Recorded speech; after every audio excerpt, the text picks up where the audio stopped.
जी, अस्सलाम वालेकुम। इस तरह है कि कुछ जब ये 100 साल तकरीबात हो रही हैं चाइना में, चाइनीज़ जो कम्युनिस्ट पार्टी है उसके क़याम की, और 1921 में इसका क़याम हुआ था और 2021 इसका 100 ईयर्स है, यानी 100 साल इसकी तकरीबात हो रही हैं। हमारे मुल्क में हमेशा एक डिबेट रही है, और वो जो चीनी कम्युनिज़म के स्टेटस के मामले में, और ख़ास तौर पे जब 1990 में सोवियत यूनियन का कोलैप्स हो गया, तो उसके बाद मतलब जो वाहिद जो दुनिया में एक कम्युनिज़म के नाम से जो एक मुल्क जो जो दावा करता है कि वो एक कम्युनिस्ट स्टेट है, और वो एक आलमी ताकत के तौर पे भी जाना जाता है, और वो पीपल्स रिपब्लिक ऑफ चाइना है। लेकिन यहाँ कुछ कंसेंसस इस तरह का रहा कि जो चाइनीज़ जो कम्युनिज़म है वो कोई कम्युनिज़म नहीं है, और चाइनीज़ जो रेवोल्यूशन है वो बिट्रेड हो गया है, और उन्होंने जो कम्युनिज़म के जो मकासद हैं उनसे वो दूर चले गए हैं। और मौजूदा अपने स्टेटस में आपको अक्सर ये डिबेट्स मिलती होंगी हमारे ख़ास तौर पे लेफ़्ट के सर्कल्स के अंदर भी, और वो जैसे नाम भी ना लें। और जालिब ने एक दफ़ा कह दिया था कि जी जो है वहाँ निज़ाम, उस तरफ न जाइयो। तो मतलब ये है कि उस तरफ तो जाना कोई नहीं है। लेकिन मेरा ये ख़्याल है कि ये सब हम थोड़ा सा एग्ज़ैजरेशन की तरफ जिन जिन का भी ये नुक्ता नज़र है या ख़याल है, जो चीन में जो कम्युनिज़म नाफिज़ हुआ, और उसके उस वक़्त भी दावेदार थे जो ये कहते थे कि ये विद द चाइनीज़ कैरेक्टरिस्टिक्स के है, यानी हम सोशलिज़म को चाइनीज़ कैरेक्टरिस्टिक्स के साथ इस्तेमाल कर रहे हैं। ये कोई स्टैंडर्डाइज्ड फॉर्म नहीं है, ये कोई मतलब कहना चाहिए टेक्स्ट बुक के हवाले से ये कोई फॉर्म नहीं है। अब आप उसकी नज़रियाती तौज़ियात में जाते जाएं, लेकिन दो बड़े डिफरेंसेस आपको नज़र आएंगे। एक बड़ा जो डिफरेंस है सोवियत यूनियन के कम्युनिज़म का और चाइना के कम्युनिज़म का, एक तो वो जो जिस क्लास ने वो स्ट्रगल की है, एक को हम किसी हद तक इंडस्ट्रियल जो वर्कर है, या जो हम आम मानों में प्रोलेटारिया जिसको कहते हैं, उसका ज़्यादा किरदार है सोवियत यूनियन के रेवोल्यूशन के अंदर, और ऐसा चाइना के मामले में नहीं है। वहाँ ज़्यादा जो ये रेवोल्यूशन थी वो किसानों की रेवोल्यूशन थी, क्योंकि चाइनीज़ सोसाइटी थी वो बहुत एग्रेरियन सोसाइटी थी, क्योंकि ज़ार का जो भी रूस था वो बहुत इंडस्ट्रियलाइज नहीं था बाकी यूरोपियन नेशंस के मुकाबले में, ख़ास तौर पे जर्मनी और इंग्लैंड के मुकाबले में अगर हम कहें। लेकिन फिर भी वो चाइनीज़ जो सोसाइटी है जो कि बड़ी प्रिमिटिव थी, बड़ी पसमानदा थी, और वहाँ फ्यूडल जो लॉर्ड्स हैं वो बाकायदा से वो हुकूमत करते थे, और वो जो उनकी जो फॉर्म थी जो आम चाइनीज़ लोगों की, वो कोई जस्ट फार्म वर्करों की भी नहीं थी, बल्कि वो ग़ुलामों की ज़्यादा उसको कहेंगे, ग़ुलामदारी जैसे समाज वो ज़्यादा था, कबायली समाज ज़्यादा था। और जो पेजेंट्री थी उसने कम्युनिज़म की स्ट्रगल की, और उसने फिर जो फ्यूडल लॉर्ड्स हैं उनको ओवरथ्रो किया। वो फ्यूडल लॉर्ड ही उस ज़माने के वॉर लॉर्ड भी थे। फिर उन्होंने नेशनलिस्टों को भी, वो चांग काई शेक का जो कुमिंटांग्स थे उनको शिकस्त दी। सो कहने का मतलब ये है कि एक तो जो रिवोल्यूशनरी जो स्ट्रगल है उसकी जो करैक्टरिस्टिक्स हैं वो राइट फ्रॉम द बिगिनिंग ही मुख्तलिफ थी, यानी हम कहें कि ये बाद में आके मुख्तलिफ हुई, तो ये ऐसी कोई सिचुएशन नहीं थी। इसके अलावा जो रशियन अक्टूबर जो रेवोल्यूशन है उसमें कौमियतों के इकट्ठ की, ज़ाहिर है वो सोवियट्स थी, फिर वो कौमियतें थीं, और उनका ज़ाहिर है एक तरह का इकट्ठ हम कहते हैं वो union of Soviet socialist Republic है। लेकिन जो चाइना में जो इकट्ठ हुआ वो जो पीछे एक हिस्ट्री उनकी चली आ रही थी जो रीजन्स और इलाकों के मामले में, तो जो रशियन रेवोल्यूशन है उसने तो क्योंकि उसका एक बड़ा पार्ट वो भी था जिसने क्लर्जी को रिजेक्ट किया। ज़ाहिर है ऑर्थोडॉक्स क्रिश्चियनिटी भी, वो बादशाहतें ज़ाहिर है मिक्स होती थी उसके साथ, मज़हब के साथ। तो यानी उन्होंने उसको भी ओवरथ्रो किया। और चाइना में ये कोई कहना चाहिए कि जो कोई रिलीजियस कोई फॉर्म नहीं थी रेवोल्यूशन की मुखालफत की, ज़ाहिर नेशनलिस्ट थे, लेकिन वो ज़ाहिर है कोई रिलीजन का उनका कोई इस्तेमाल उस तरीके से नहीं था। सो एक दूसरा जो पार्ट है वो ये बनता है। अच्छा, अब इस पर अगर हम आ जाएँ,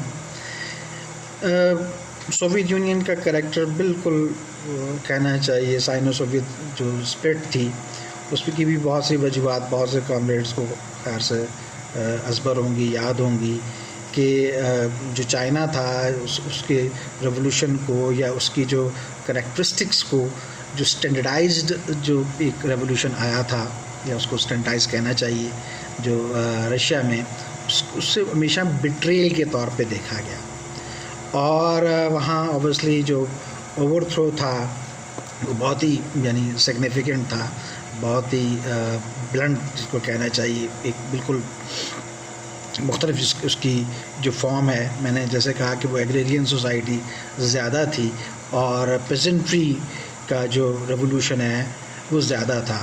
सो ये अपने हमारे कॉमरेड ने इस पर तनकीद भी की है, कॉमरेड इमदाद काजी ने, कि जी जो चाइनीज़ प्रेसिडेंट हैं उन्होंने तो फिर जनाब कोई सही से बोला नहीं और चाइनीज़ हिस्ट्री की बात की और नेशनलिज़म की ज़्यादा बात की और नेशनलिज़म के साथ ज़्यादा उनके मामलात हैं। और मैं उनको बता सकूं कि जो कम्युनिस्ट मैनिफेस्टो है उसमें ये है कि ये जो रेवोल्यूशन होगा उसकी फॉर्म और नेचर हर मुल्क के हवाले से मुख्तलिफ होगी।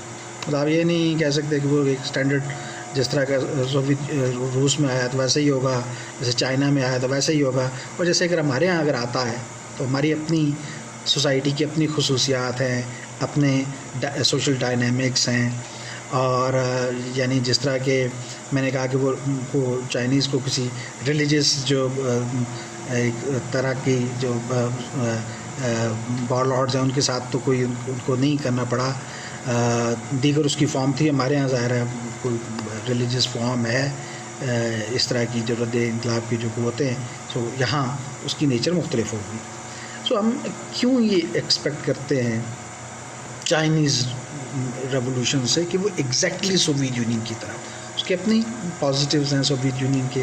जैसे कॉमरेड इमदाद काजी ने ख़ासतौर पर ये बात की कि जनाब जैसे सोवियत यूनियन के टेरिटोरियल बाउंड्रीज़ के बाहर जो सोवियत यूनियन ने दूसरे मुल्कों को, तहरीकों को, नेल्सन मंडेला को, इवन फ़लस्तीनियों की तहरीक को, जहाँ जहाँ भी साउथ अमेरिका में जहाँ जहाँ रेवोल्यूशनरी फोर्सेस थी, अफ्रीका में जहाँ थी, और वहाँ ज़ाहिर है सोवियत यूनियन खड़ा होता रहा सबके साथ और उनको मदद इमदाद भी देता रहा। और चाइना ने अभी तक ऐसा नहीं किया और चाइना ने ऐसा करना भी नहीं था।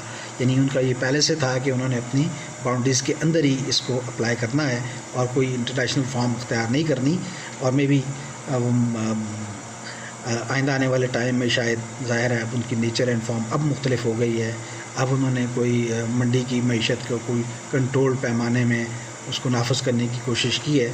और ऐसा हो सकता है कि ज़ाहिर है जब ज़ाहिर है मंडियों की जंग होगी तो जंग तो ज़ाहिर है होती ही मंडियों की है, फिर ज़ाहिर है जो फ़ौज है उसका इस्तेमाल भी होगा और दूसरी जगह पे कंट्रोल ऑफ रिसोर्सेज का भी होगा और कॉलोनाइजेशन का भी ज़ाहिर है हो सकता है। सो दोनों एक्सट्रीम्स जो हैं इसमें बुरी हैं। दोनों एक्सट्रीम्स जो हैं, यानी अगर हम कहें कि जी चाइना में बिल्कुल भी कम्युनिज़म नहीं है तो ये भी बिल्कुल दुरुस्त बात नहीं है। और अगर हम ये कहें कि चाइना जो है वो बिल्कुल आइडियलिस्टिकली एक कम्युनिस्ट स्टेट है, सो ये भी एक हम कहें, क्योंकि अब ज़ाहिर है उन्होंने बाइंग सेलिंग खोल दी, एक मैंने कहा ना कंट्रोल किस्म का कैपिटलिज्म उन्होंने अपने हिसाब से वो किया अप्लाई हो कि अभी भी वहाँ 60-65% स्टेट कंट्रोल इंटरप्राइजेज़ हैं, जो ये इंडस्ट्रियल जो ऑर्गेनाइजेशंस हैं वो हैं, कंपनीज़ हैं इवन, और बाकी जो है वो प्राइवेट सेक्टर में हैं। ये भी एक डिबेट है कि जी बहुत बिलियनियर्स पैदा हो रहे हैं, ज़ाहिर आबादी ज़्यादा है तो जब कैपिटल सिस्टम किसी पैमाने पे भी अप्लाई होगा तो ज़ाहिर बिलियनियर्स बढ़ेंगे। लेकिन अगर इनकी अचीवमेंट को भी देखें कि उन्होंने ज़ाहिर 75 करोड़ लोगों को अगर गुर्बत से निकाला है तो उस अचीवमेंट को तो भी सारा ही, और वो ज़ाहिर मिरेकलियस है वो पूरी दुनिया के लिए, लेकिन ऑब्वियसली उस सिस्टम के अंदर से है। इसमें मेरा एक क्वेश्चन ये मेन ये बनता है कि अगर चाइना कम्युनिस्ट सिस्टम के तहत ना होता और वो कैपिटलिस्ट सिस्टम के तहत होता तो क्या एक एग्रेरियन चाइना, एक ट्राइबल चाइना, एक इस तरह का समाज जो बहुत ही पसमानदा किस्म का था, क्या वो इस लेवल पे आके तरक्की कर सकता था? कि अब ज़ाहिर है वो अनमैच्ड हैं और वो आने वाले टाइम में वो ऑब्वियसली सबको वो क्रॉस कर जाएंगे। ये मेन क्वेश्चन मैं आप छोड़ के जाना चाह रहा हूँ आपके पास। मेरे ख्याल के मुताबिक उन्होंने की अचीवमेंट्स अपने उसी जो दायरे के अंदर हैं, माओ की ज़िंदगी तक भी उसके हालात हैं। या आप ये ना कहें कि जी बाद में ही पोस्ट माओ इरा के में ही ये कोई डेवलपमेंट या कोई अचीवमेंट हुई है, जिसमें चाइनीज़ ने ये अभी इसी ये इनका जो सेलिब्रेशंस हैं 100 साला, इसमें उन्होंने इस बात को भी बहुत ही हाईलाइट किया है कि माओ के ज़माने में भी ज़ाहिर है डेवलपमेंट थी, और फिर जो मौजूदा जो 40 साला पिछला जो टाइम है उसके अंदर भी ये अचीवमेंट है। सो क्वेश्चन ये है कि क्या कैपिटलिस्ट सिस्टम के अंदर चाइना इतनी तरक्की कर सकता था? आप जवाब दें।